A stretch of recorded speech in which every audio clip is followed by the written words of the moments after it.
The leadership of the Jehovah's Witnesses just crawled back to the Norwegian government begging for their religious registration and free money back, which confirms many of the theories we have and even raises validity to some new ones, like the real reason why Tony Morris got kicked off. So let's go through all the evidence and see what we can make out of it. The Jehovah's Witnesses lost their religious registration in Norway in early 2022, and last year in 2023, they fought tooth and nail desperately trying to get not just their status back, but back pay for the $1.5 million they used to receive from the government every year. I have a video fully recapping that trial day by day, but long story short, they lost the suit because Norway was able to prove that this religion shuns children and determined that went against the rules when you're a religion sucking money from the government. The Jehovah's Witnesses even know about this Norway situation, since an old face let them know his version of what was going on. Recently, the government of Norway decided that Jehovah's Witnesses would no longer receive certain state benefits that are provided to all registered religions. The authorities in Norway have threatened to remove our legal registration because of our scriptural beliefs and practices regarding disfellowshipping. In the future, various governments will challenge our freedom of worship. They may pressure us to change our scriptural beliefs, but we're certainly not going to do that. That was back in 2022, in the governing body update number 8, when Norway first decided to remove their religious registration.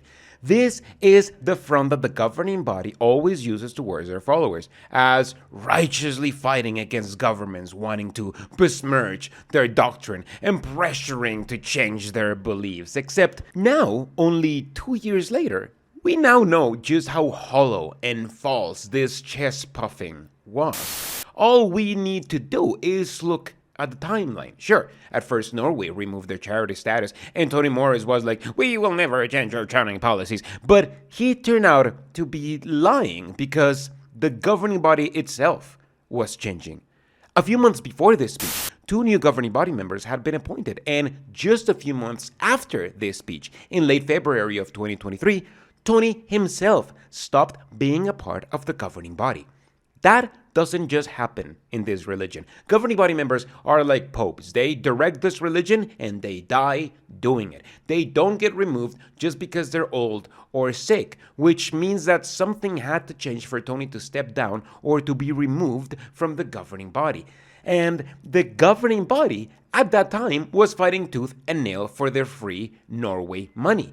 They filed for a temporary injunction first, which only delayed the inevitable when their appeal was rejected by the Norwegian government in July of 2023, just a few months after Tony had stopped being in the governing body. By this point, this cult had filed everything they could to delay or appeal their revocation, but after they were all rejected, they had only one option left: to start a civil lawsuit against the state of Norway to argue on the validity of the decision of the court to remove their religious status. And that is the lawsuit that I recapped in this channel day by day, because it was excellently handled by the state and by the witnesses like Jan Frode Nielsen and Rolf Uli, who testified the reality inside this religion, testified how they definitely shun children, and pretty much confirmed every reason why Norway had removed their religious status to be true.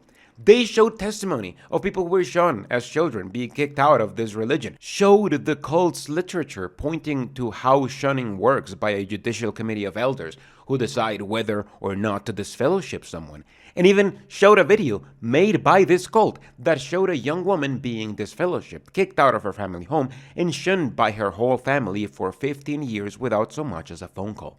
But because I didn't have a hatred for what's bad, I couldn't see anything wrong with my choices. This eventually led me to do things I later regretted. I ended up getting disfellowshipped. Sonia Erickson. My father explained to me that I couldn't remain in the home because I refused to change my lifestyle. He told me I was having a negative effect on my younger brother and sister. They loved me and wanted me to come back to Jehovah. I tried to contact them. I just wanted to talk and to hear their voice.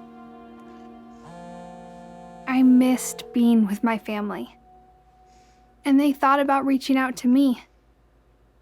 But they knew that if they had associated with me, even a little, just to check on me, that small dose of association might have satisfied me.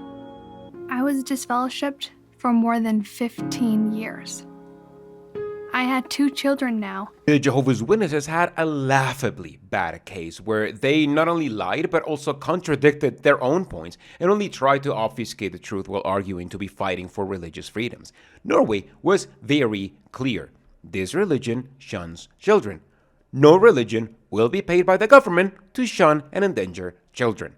And just 2 months later, on March 15, 2024, Tony's words were proven false when a bearded Mark Sanderson announced that they were, among other things, softening their shunning policies. The governing body has prayerfully considered how Jehovah's mercy could be better reflected when dealing with wrongdoers in the congregation. 2 elders will meet with the minor and his Christian parents.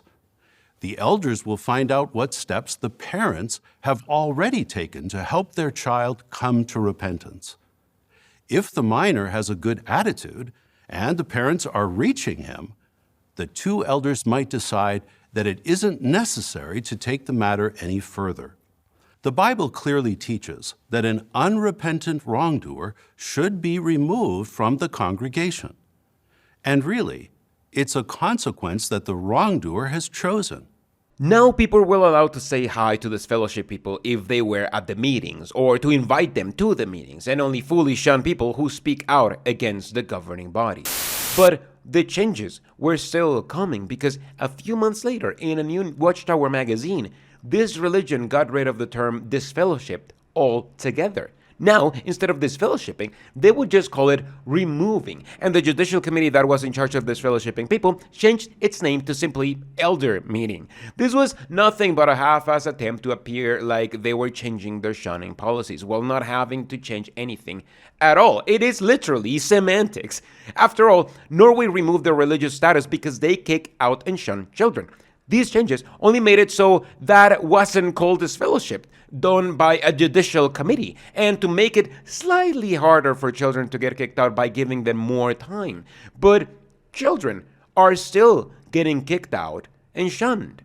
Nevertheless, the narrative was that this was a new change showing the forgiving nature of Jehovah. And again, just a few months later, in their annual meeting, just a few weeks ago, they even showed a video talking about how so many people were coming back now that things were changing. It's heartwarming to hear reports of how Jehovah has blessed congregation elders as they search for those who have been removed from the congregation.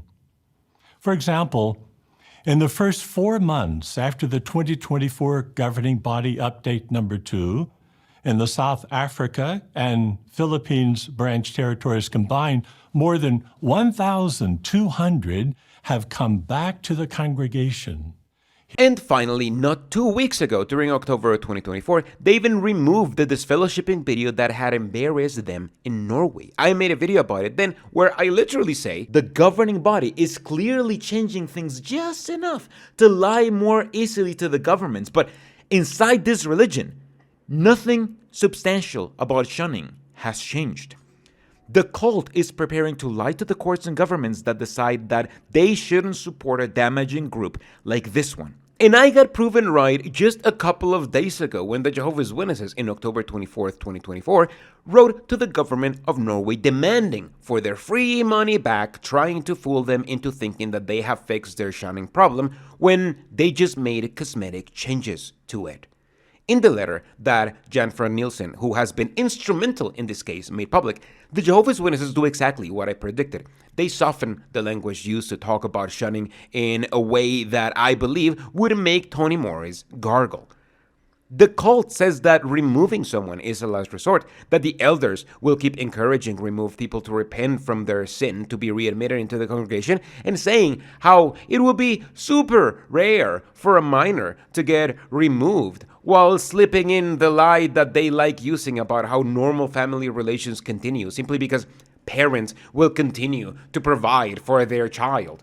They also say how individual Jehovah's Witnesses are now allowed to acknowledge removed people, and they can even invite them to the meetings, closing by saying that someone who has been removed from the congregation may be reinstated in a few months, almost as if they want to completely erase their memory of the young woman being shunned for over a decade. This letter is filled with lies, like when they say that it's up to individual Jehovah's Witnesses to decide on the extent of their shunning, when we know individual Jehovah's Witnesses do not get to dictate those terms, since they weren't even allowed to decide for themselves whether or not they should acknowledge a disfellowship person in the Kingdom Hall before. And the letter closes by pulling a sneaky on them and asking not to get their religion status again, that now that they have changed things, but to reverse the decisions done all the way back to 2022 so they could arguably retroactively get the money they lost on while they made these cosmetic changes. This is exactly what I predicted they would do. Use their cosmetic changes to try to fool the courts into thinking they don't do shunning, when they do, so the government keeps giving them free money. And it's not because I'm super smart or pre-watched reality that I was able to come up with it. It's because if you see the events the way they happened, you can clearly see that this was what they were preparing to do all along. It cannot be a coincidence that the Jehovah's Witnesses sent this letter not even a week after they removed the video that was originally shown to the court showcasing the depths of intrafamilial shunning done in this cult. Every single change reeks of arrogance combined with desperation, changing just enough to be able to lie to the courts and pretend something has changed while still giving themselves permission to keep shunning children if they really want to. Now, I'd be worried, but the Norwegian courts have proven to be surprisingly astute and competent enough to not fall for Jehovah's Witnesses' lies. And even if they hadn't, this letter admits that this cult still will shun children, which is the reason why they got their status removed in the first place. Them pretty promising to shun fewer children doesn't fix the issue. This is the governing body doing what they love to do: lie for profit. The Norwegian government told them they wouldn't be giving them free money. So now, the governing body is trying to lie to the courts to get that free money without changing why they lost their free money. And that's not all we can gather from these facts. As we've seen, the leadership of this cult is doing everything it can to cling to the free Norwegian money. They've done some of the biggest changes in disfellowshipping this cult has seen since disfellowshipping was added, even if the changes aren't big enough to make it legal. This is the closest we may probably get to confirmation that everything they have changed about disfellowshipping is because of Norway, the money they're losing, and their fear of this happening again in other European countries.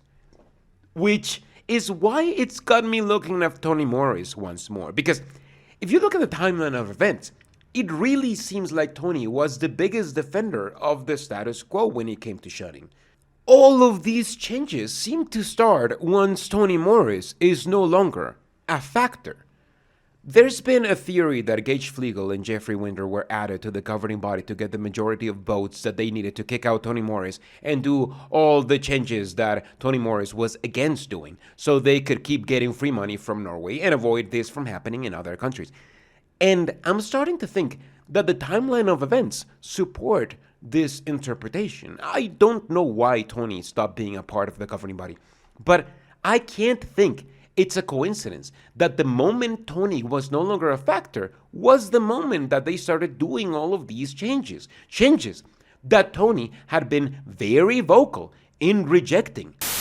This shows that the only thing this cult cares about is money, and how the leadership is so arrogant it thinks it can change just a couple of cosmetic things so it can lie to the governments to get free money while still doing illegal stuff whenever they want. But this also shows how much we as ex-Jehovah's Witnesses can change this cult if we play our cards right. In a very simplified way, this all started when Jad van Nielsen notified his government about the illegal things that this cult was doing. If it hadn't been for Jan, this religion wouldn't have changed its stance on shunning. It wouldn't be desperately pushing this narrative of forgiveness on shunned people. It might even still have Toni Morris as a leader. That is the importance of getting involved. I don't consider making these videos as activism, because activism is what Jan did and what you can do if you follow in his footsteps and get involved with your government, calling out the illegal things this cult is doing in your country. I'm just making silly videos about activists. You can actually be an activist by getting informed and getting involved. That's why I want to thank Jan. Please give him a follow if you want to keep up with all of these news. You can also follow Larchwood on Twitter or check out avoidjw.org, or you can subscribe and maybe join these guys over here if you want to make sure you don't miss these videos as soon as they are out. I've been very sick, which is why my voice may be a little bit weird.